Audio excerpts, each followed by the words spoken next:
ખાસ કરી અને ગરીબો અને મધ્યમ વર્ગ માટે આકસ્મિક બીમારીનું લાખો રૂપિયાના ખર્ચ માટે આશીર્વાદ રૂપ પીએમજેવાય યોજના ખરડાઈ રહી છે। ખ્યાતિ હોસ્પિટલમાં મોટા કૌભાંડો સામે આવ્યા બાદ સરકાર હવે એક્શનમાં આવી છે। મોડે પણ સરકારની આંખ તો ઉઘડી છે, પરંતુ તબેલામાંથી ઘોડા છૂટી ગયા પછી તાળા મારવામાં આવ્યા હોય જેવો ઘાટ અહીં સર્જાયો છે। કૌભાંડો સામે આવ્યા બાદ સરકારની ઊંઘ ઉડી અને આરોગ્ય સહાય માટે પીએમજેવાય યોજના માટે નવી માર્ગદર્શિકા જાહેર કરી। નવી માર્ગદર્શિકા પર નજર કરીએ તો મહત્વની 4 પ્રકારની આરોગ્ય સેવા માટે એસઓપી જાહેર કરવામાં આવી છે, જેમાં હોસ્પિટલ સંચાલકોએ ફૂલ ટાઈમ ફિઝિયોથેરાપિસ્ટ રાખવા પડશે। એન્જિયોગ્રાફી અને એન્જિયોપ્લાસ્ટીની સીડી અપલોડ કરવાની રહેશે।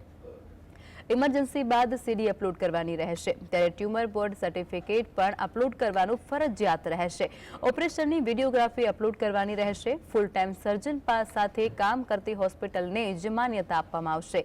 કેન્સર જેવી સારવાર માટે નિષ્ણાંતોના સૂચન લેવા પડશે, ત્યારે ડે કેર, સ્ત્રી રોગ, માનસિક રોગમાં સહાય મળશે। હૃદય, કિડની અને મગજના રોગની સારવારમાં સહાય મળશે। કેન્સર સાથે જ ઘૂંટણના રોગોની સારવારમાં સહાય મળશે, તો લાભાર્થીઓને ખોરાક અને મુસાફરીનો ખર્ચ પણ મળશે। ચિરંજીવી અને બાળ સખા યોજનાનો લાભ પીએમજેવાય યોજનામાં મળશે। નવજાત શિશુના રોગમાં પણ સહાય મળશે રહે, ત્યારે નિદાન માટે સર્જરી, લેબોરેટરી સેવાઓની પણ લાભ મળશે।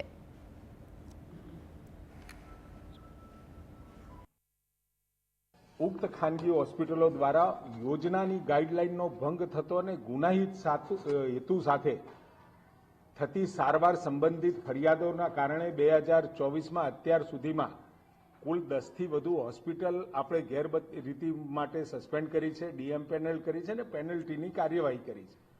અમુક કિસ્સાઓમાં તો ડોક્ટરોને પણ યોજનામાંથી કાયમી ધોરણે દૂર કર્યા।